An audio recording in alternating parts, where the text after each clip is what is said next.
사사기 말씀입니다. 사사기 2장 18절에서 23절까지 말씀.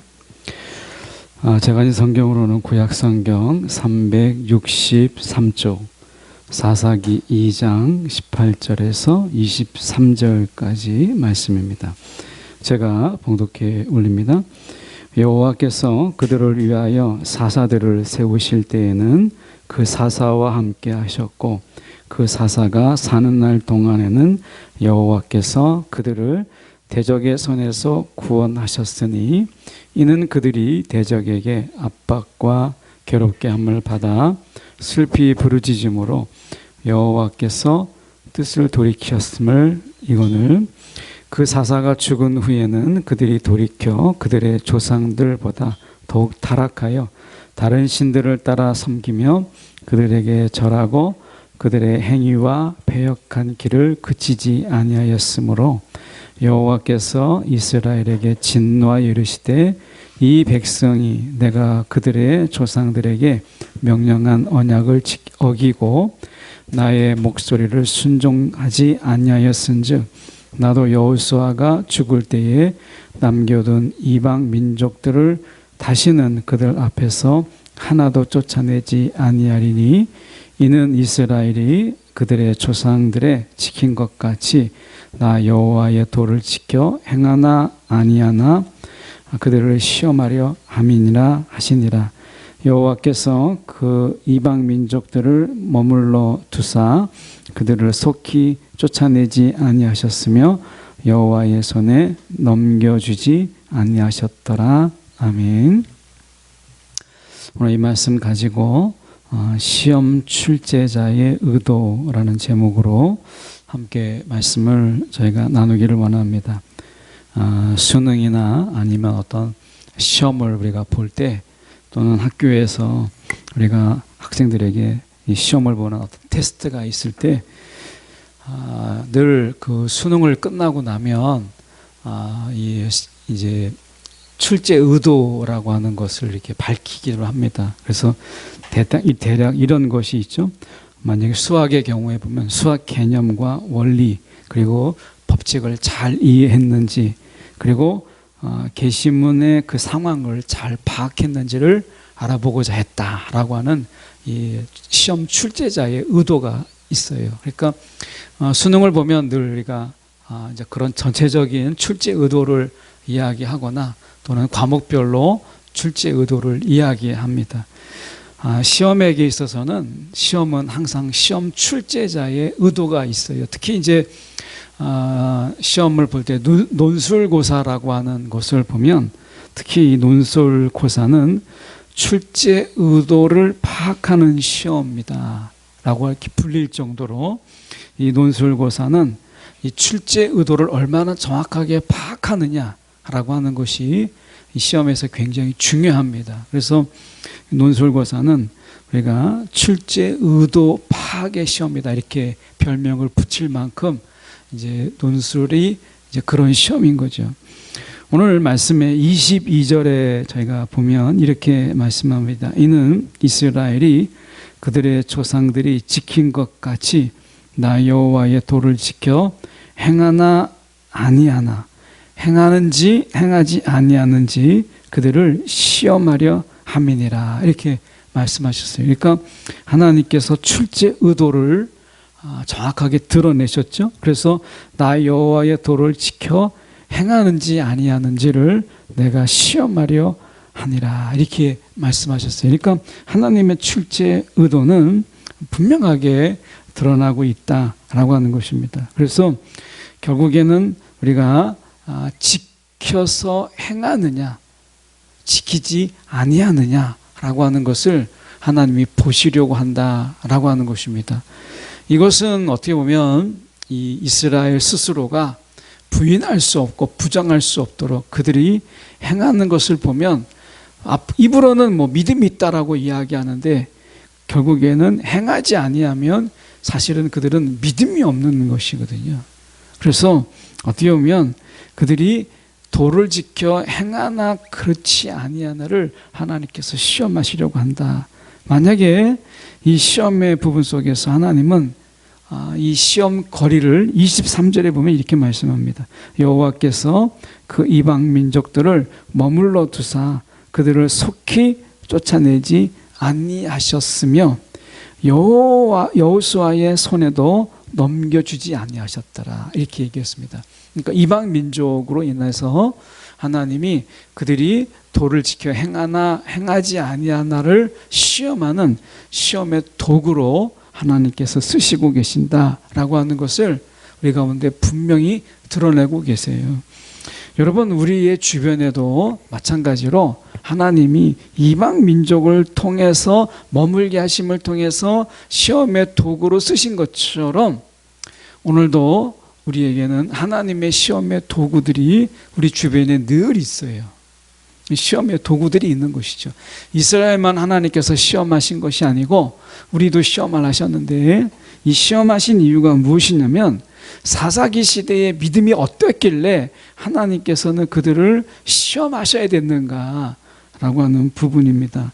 오늘 말씀에 보면 이렇게 말씀해 18절에 가서 보면 여호와께서 그들을 위하여 사사들을 세우실 때 사사와 함께 하셨고 그들이 있는 동안에는 대적의 손에서 구원하셨어요. 근데 19절에 가서 보세요. 19절에 가서 보면 사사가 죽은 후에는 그들이 돌이켜 그들의 조상들보다 더욱 타락하였다, 이렇게 이야기하죠. 18절과 19절을 우리가 좀 압축해서 이야기하면 이것을 우리가 현세적 믿음이다, 이렇게 이야기를 해요. 현세적 믿음이다. 현세적 믿음이다라고 하는 이 말이 좀 어렵다면 이게 어떤 의미가 있냐면 어떤 생각이나 믿음, 생각이나 이런 믿음이 지금의 이 현실의 가치를 두고 있는 거예요. 그러니까 지금 세상의 가치를 두고 있는 것이죠. 그러니까 믿음은 어디에 가치를 두는 거예요? 하나님께 내 가치를 두는 것이잖아요. 그러니까 믿음이라고 하는 것은 지금 당장 눈에 보이는 어떤 것에 내가 가치를 두는 게 아니라 하나님의 말씀에 내가 가치를 두는 것을 우리가 온전한 믿음이라고 이야기하는 거죠. 그런데 현세적 믿음이라고 하는 것은 그 가치를 어디에 두고 있느냐면 지금 이 현실의 가치, 세상의 가치, 지금 세상에서 사람들이 많이 추구하고 쫓는 그 가치를 내가 더 귀하게 두는 것을 현세적 믿음이라고 이야기를 하는 거예요. 그러니까 여러분, 우리가 신앙생활을 할 때 하나님 나라의 가치, 하나님 말씀의 가치에 내가 그 가치관을 두는 것이 아니고 이 세상에서 쫓고 있고 이 세상에서 말하고 있는 이 가치를 내가 더 기준으로 삼는 것, 이것을 현세적 믿음이라고 하는 거예요. 믿음은 있는데 어떤 믿음이에요? 현세적인 믿음이라는 거예요. 우리가 지금 우리의 기준으로 본다면 우리는 물질 세계에 살고 있어요. 그러니까 물질이 세상의 사람들의 생각과 마음을 사로잡는 유물론적 세계관 속에서 우리가 살고 있다, 이렇게 이야기하잖아요. 그러니까 유물론적 세계관이라고 하는 것은 물질이 사람의 정신이나 마음에 앞서고 있다는 거예요. 그래서 내가 저것만 있다면, 저 물질만 있다면, 그래서 사람들이 소유하려고 하고 가지려고 하는 많은 것들이 사실은 물질에 많은 역점을 두고 있죠. 그래서 내가 저것만 있다면 행복할 것 같은데, 이런 거예요.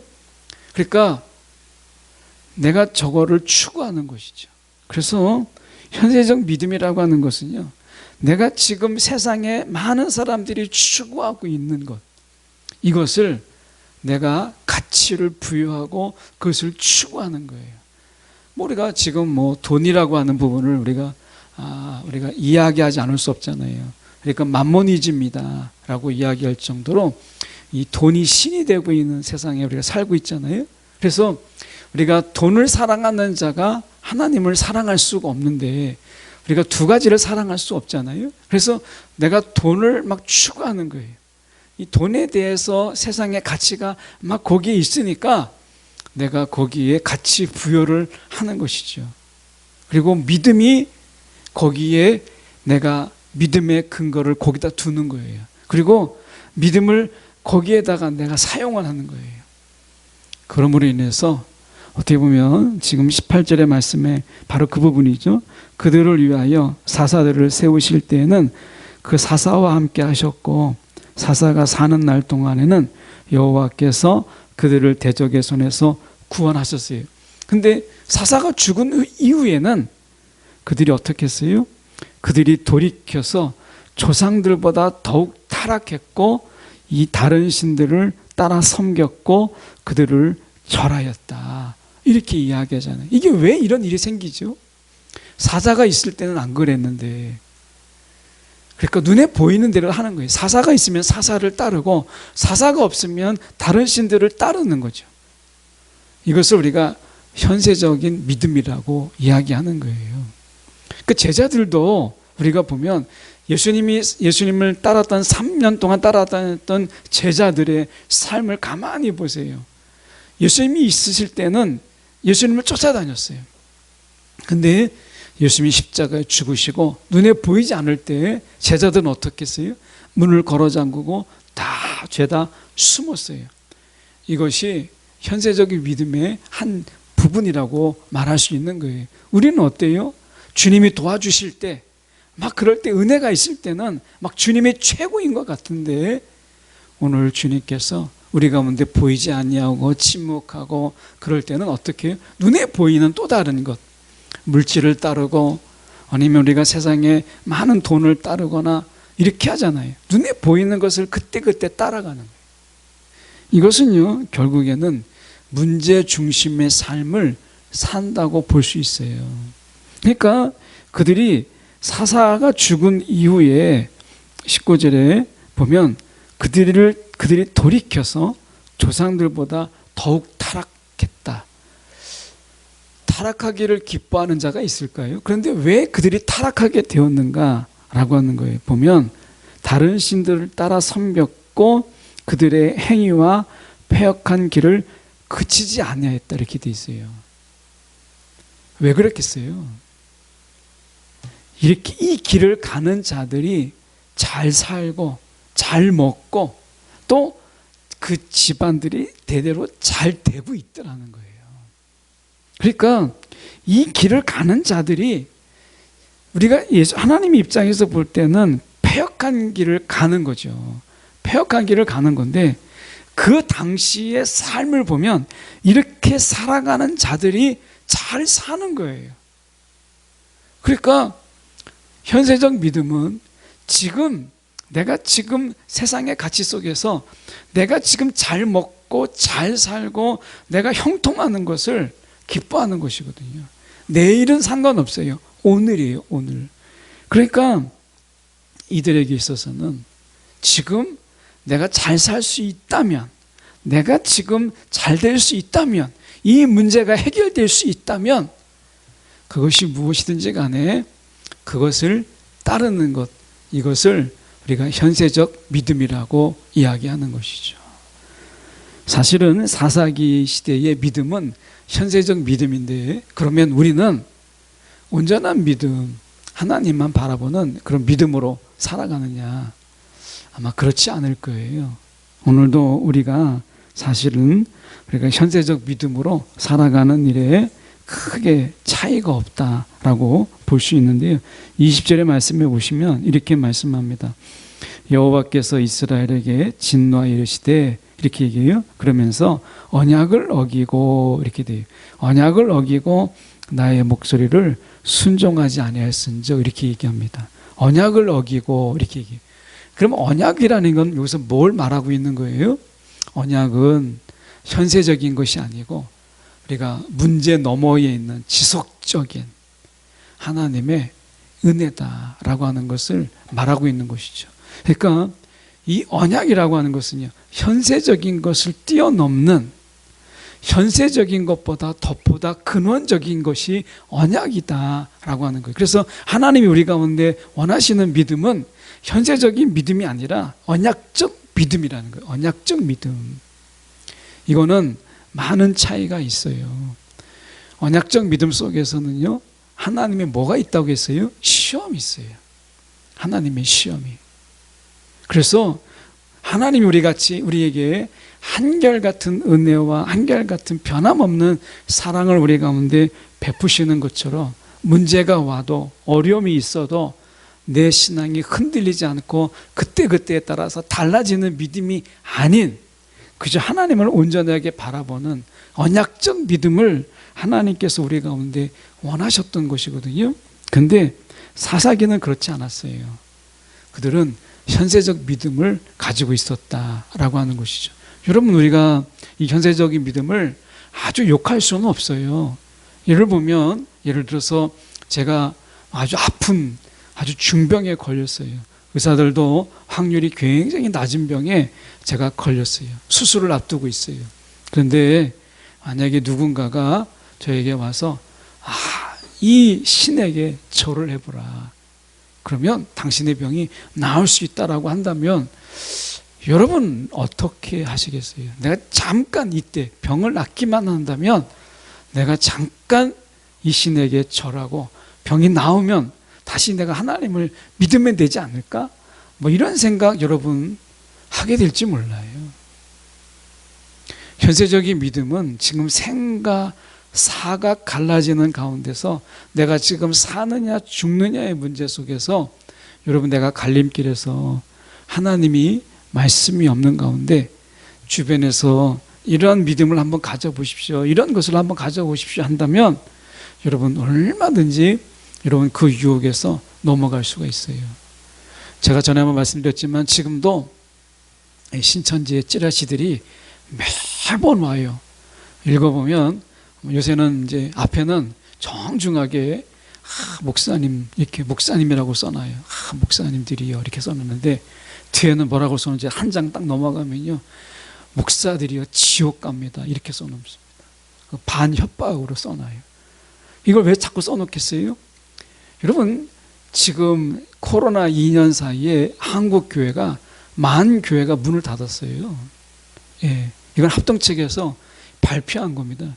여러분 우리나라에서 이미 만 교회 이상이 2년 동안 문을 닫았어요. 이것은 평균적으로 한국 교회가 약 1200교회가 문을 닫는데요 한 해에. 이것보다 2년이면 2400개 3000교회가 안 되는 건데요 2년 동안 코로나로 인해서 한국 교회가 만 교회 이상이 문을 닫았어요. 이것은 큰 교단에서 이미 그것을 확인해 준 사항이에요. 만 교회 이상이 문을 닫았습니다. 여러분 그런 가운데서 여러분 많은 목사님들이 생업전선에 다 밀려나갔어요.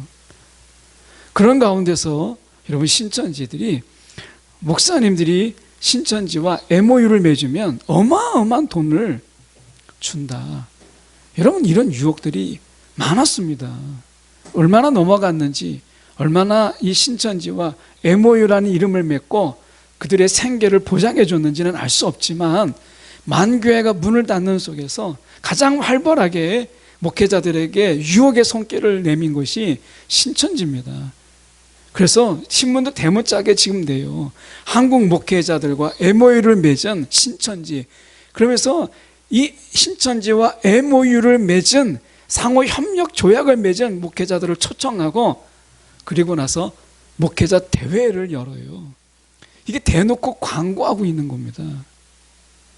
여러분 목회자들이 어느 상황 속에서요? 교회가 문을 닫고 할 수 있는 게 목회인데 저도 목회자지만 지금 당장 목회 그만두면 할 수 있는 일이 별로 없어요.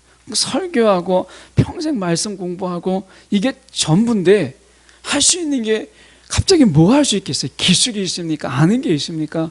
세상에 나가면 그냥 아무것도 할 수 없는 거예요. 그냥 생계의 그 첫 절벽에서 떨어지는 거예요. 그런 가운데서 여러분 손길을 내민 것이 여러분 신천지라고 한다면 여러분이 몇 명이나 그 손을 잡았는지는 알 수 없어요. 그런데 적어도 지금 아주 공세적으로 신천지가 한국 목회자와 MOU를 맺은 자들을 지금 그런 대회를 연다고 한다면 그 숫자가 적진 않을 것이다 라는 생각은 가져요. 여러분 이런 상황 속에서 지금 목회자들도 만약에 그게 몇 명이든 자기의 신앙적 양심을 배신하고 그들의 이 이단과 손을 잡는 자가 있는다고 한다면 이 사사기 시대에 여러분 일반 성도들이 여러분 내가 삶에 어려움이 있고 삶에 고달픔이 있고 그리고 어떻게 보면 삶에 외로움이 있는 가운데서 세상 속에서 내 친구가 되어주고 세상 속에서 내가 힘이 되어주고 나를 위로해주는 자의 손을 거절한다라는 것, 그게 이방신이고 그게 이방민족이라는 것 때문에 그걸 거절하기라는요 정말 어려운 거예요. 제가 여기 건양백화점에 신회를 할 때 한 10년 넘게 했습니다만은 그때 할 때 여러분 그 이단들 뭐 신천지나 뭐 하나님교회 그 하면요 한 가게의 그 사장님을 포섭하기 위해서는요 한 30명 40명이 조를 짜가지고 거의 매일 찾아옵니다. 물건도 엄청나게 사줘요. 그러면 어려운 때 그분이 그런 얘기를 해요. 어려울 때 성도 하나 와서 물건 하나 안 팔아주는데 어려울 때 저 사람들이 물건 팔아줍니다. 제가 어디로 가야 되겠습니까? 이런 얘기를 한 분이 한두 분이 아니에요. 예. 여러분 이 시대 속에서 지금 여러분 이들을 마냥 욕하기가 어려운 게 보십시오. 사사가 죽은 후에 도대체 누구를 보고 산다는 말이에요. 어려움은 똑같이 사사들이 있을 때나 없을 때나 어려움은 똑같고 괴로움은 똑같고 힘든 건 똑같은데 그러면 결국에는 그들이 현세적 믿음으로 따라가지 않겠어요? 여러분 우리는 기본적으로 현세적 믿음의 어떤 기본을 우리가 가지고 있어요. 문제가 있으면 하나님 앞에 나가서 하나님 내게 해결해 주세요 라고 하는 것이 하나님의 사실 부름이죠. 어려움이 있다라는 것은. 그런데 어려움 때문에 여기서 보면 하나님이 그러니까 시험을 하는 거 아니겠어요? 어려울 때 하나님을 더 찾은다면 하나님이 뭐하러 시험을 하시겠어요? 하나님의 시험은 어려울 때 누구에게 가는가 이걸 시험한다는 거예요. 현세적인 어려움이 있을 때 여러분 현세적인 것도 믿음이라고 얘기하죠. 현세적 믿음이라는 게 뭐겠어요? 아무나 붙잡는 거예요. 이 현세적 믿음은 아무나 붙잡는 거예요. 병이 나을 수 있다면 이 문제가 해결될 수 있다면 이거죠. 해결이 더 급한 거예요. 해결이 더 중요한 거예요. 하나님을 붙잡는 것보다. 여러분 혹시 우리가 하나님의 언약적 믿음이 아니라 오늘 현세적 믿음으로 혹시 살아가지 않습니까? 드라마에 보면 현세적 믿음의 대표적인 게 그거잖아요. 부처님, 하나님, 공자님 다 찾죠. 여러분 그게 웃으면서 우리가 드라마 보지만 그게 현세적 믿음인 거예요. 아무나 권리라는 거예요. 아무나 날 도와주면 내가 그 신 따라가겠다는 겁니다. 예, 그게 무속이면 어떻고 그게 하나님이 어떻고 그게 공자면 어떻고 그게 부처면 어때요? 나만 좋으면 되는 거죠. 나에게 잘해주면 되는 거예요. 이게 현세적 믿음인 거예요. 여러분 삶이 어려울수록 우리 가운데 이 시험은 더 커요. 이 현세적 믿음이라고 하는 것은. 그래서 우리가 현세적 믿음은 우리가 혼동합니다. 내가 믿음이 있다라고 생각을 해요. 그런데 하나님이 아니어도 괜찮다라는 데서 큰 약점을 가져요. 하나님이 우리 가운데 원하시는 믿음은 언약적 믿음인 거예요. 언약적 믿음. 여러분 믿음의 대상은 하나님 외에는 없다라고 하는 것이에요. 문제가 해결이 안 돼도 나는 하나님만 바라보겠다라고 하는 언약적 믿음을 우리 가운데 하나님께서 요구하시는 거예요. 이게 하나님의 출제 의도예요. 출제 의도. 믿음이 아니라 앞에 형용사가 중요한 거예요. 이 믿음을 꾸미는 말이 중요한 거예요. 현세적인 믿음이냐 언약적 믿음이냐 이게 중요하다는 거예요. 우리는 믿음만을 강조하죠. 그게 현세적 믿음이 어떻고 언약적 믿음이 어떠냐, 믿음만 있으면 되지. 그게 아닙니다. 시험의 출제의 의도는 그게 아니에요. 하나님의 출제의 의도는 믿음이 아니라 현세적이냐 언약적이냐, 그 형용사가 더 중요하다, 이걸 말씀하고 있는 거예요. 여러분, 현세적 믿음이 여러분 세상에 막 기승을 부리고 있는 이때에 언약적 믿음을 붙잡는 저와 여러분이 되기를 정말 간절히 원해요. 여러분, 이 문제가 해결이 안 돼도 나는 하나님만 바라보겠습니다 라고 하는 거예요. 이게 우리가 추구해야 될 믿음이라는 거예요. 그래서 여러분, 지금 현실에 맞춘 가치를 보면 현세적 믿음이 정말 탁월한 것 같아요. 그런데 언약적 믿음이라고 하는 긴 하나님의 이 계획과 하나님의 비전을 놓고 본다면 언약적 믿음이요, 나중에 진짜가 되는 거예요. 나중에 그것만 남는 거예요. 잠깐 하나님이 우리를 시험하사 우리가 조금 안 될 수 있고 조금 어려울 수 있고요, 조금 괴로울 수 있어요. 근데 그 순간 현세적 믿음으로 붙잡지 마십시오. 그 순간이 바로 하나님이, 언약의 하나님을 붙잡을 때예요. 이게 출제 의도란 말이에요. 출제 의도. 여러분, 시험을 이렇게 보다 보면 함정이라는 게 있습니다. 이게 트랩이라고 함정을 딱 파놔요. 그래서 딱 문제 대충 딱 읽으면, 야, 이게 답이다. 그래서 제가 한번 시험을 본 적이 있습니다. 학생 때 너무 쉬운 거예요. 막 그래가지고 시간이 막 남았어요. 다시 돌아봤으면 되는데 너무 쉬운 거예요. 나중에 보니까 함정이라는 함정은 죄다 빠진 거예요. 시험이 점수가 형편이 없었어요.